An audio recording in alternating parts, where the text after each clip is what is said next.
Hello everyone, कैसे हैं आप सब। तो आप सबको अगर कहानी पसंद आ रही हो तो प्लीज़ लाइक, सब्सक्राइब, कमेंट और शेयर ज़रूर कीजिएगा। तो चलिए शुरू करते हैं एक नई कहानी, और कहानी का शीर्षक है बांझ। रिपोर्ट को हाथ में लिए काफ़ी देर तक बिना किसी विचार के आशा खड़ी रही। उस रिपोर्ट में जो लिखा था वो सही लिखा था या गलत, यकीन नहीं हो रहा था। तभी डॉक्टर की आवाज़ से उसे आशा की तंद्रा टूटी और आशा वर्तमान में लौटी। डॉक्टर साहब बोले, हेलो आशा जी, क्या हुआ? ये सच है, यू आर प्रेग्नेंट। आशा के चेहरे पर मिले जुले से भाव भर आए। आंखों में आंसुओं से भरी हुई थी, लेकिन होठों पर हल्की मुस्कुराहट। आशा को जब पता चला कि वे माँ बनने वाली है तो उसकी खुशी का ठिकाना नहीं रहा। मन कर रहा था वे अभी भाग कर जाए और सारे परिवार को चिक चिक कर कह दे कि देखो, मैं बांझ नहीं हूँ, मैं भी माँ बन सकती हूँ। लेकिन पैरों पर किसी ने जैसे टानों पत्थर बांध दिए हो। और क्यों वे उन लोगों के पास जाए जिन्होंने हर पल सिर्फ उसे दुत्कारा ही है। कभी उसे अपने बेटे की सबसे बड़ी गलती कहे तो कभी उसके चरित्र और मातृत्व पर सवाल उठाए। एक उसका पति मनोज ही तो था जिसने अभी तक उसका साथ नहीं छोड़ा, नहीं तो बाकी घर वाले ने तो उसकी दूसरी शादी की भी तैयारी कर ली थी। हर रोज उस पर कोई न कोई इल्जाम लगाकर उसे इस घर परिवार और अपने बेटे मनोज से दूर करने की साजिश रची जाती थी। वे अपनी खुशी को खुद में समेटकर घर की ओर चल दी। अपने पति मनोज के सामने जाकर बोली, मनोज, आज मैं डॉक्टर के पास गई थी। आशा तुम्हें आशा तुम क्यों फालतू में रोज रोज परेशान होती हो?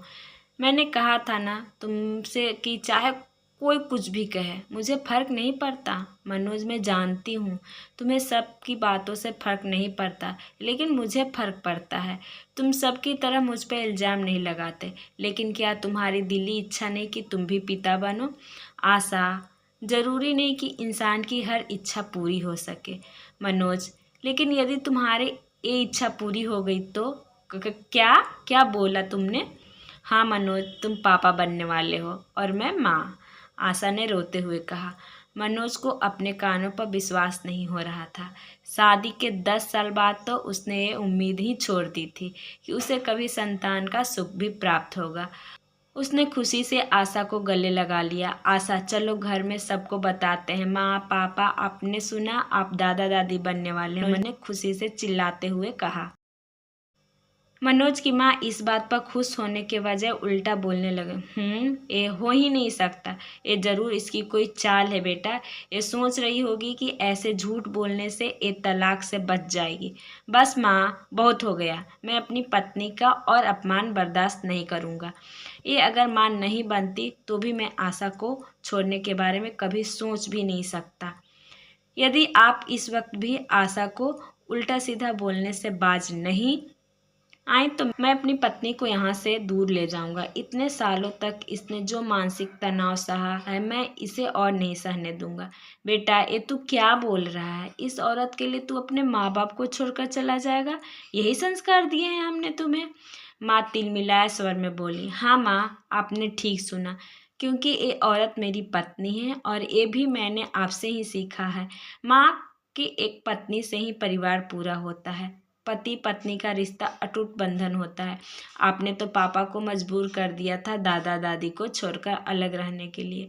यहाँ तो आशा ने इतना कुछ सुनने के बाद भी कभी मुझसे एक घर छोड़ने की बात भी नहीं की। लेकिन माँ, मैं समझ सकता हूँ कि बिना प्रेम और सम्मान के किसी के साथ रहना कि कष्ट देता है। मनोज आशा की ओर देखते हुए बोला, मुझे माफ़ कर दो आशा, जो मैंने एक कदम पहले नहीं उठाया, लेकिन अब मैं तुम्हें और जलील होते नहीं देख सकता। मनोज आशा का हाथ पकड़कर अपने साथ ले गया और बाकी सब उन्हें जाते देखते रह गए।